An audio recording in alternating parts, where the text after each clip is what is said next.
రాత్రి 2 గంటల సమయంలో చంద్రశేఖరేంద్ర సరస్వతి ఏకాంతంలో అమ్మవారిని ధ్యానం చేస్తున్నారు. ధ్యానం చేస్తుండగా మీరు నమ్మండి నమ్మపోండి, నేను అబద్ధం చెప్పాననుకుంటే కాంచీ పీఠ చరిత్ర చదవండి.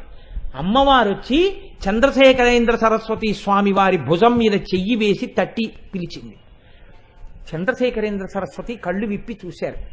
ఎదురుగుండా అమ్మవారు నిలబడి జుత్తుని ఇలా ముందుకు తీసి చూపించింది.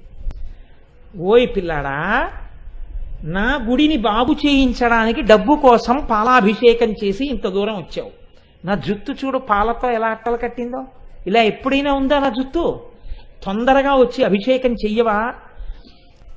నా గుడి బాగు చేయించడానికి నువ్వు వెళ్ళి డబ్బు అడగాల? నన్ను అడిగితే నేను ఇవ్వనా అంది. అంతే. ఆయన ధ్యానంలోంచి లేచి వెంటనే బ్రిటిష్ వాళ్ళకి కబురు చేశారు, తలుపులు తీయండి, నేను కంచె వెళ్ళిపోవాలి.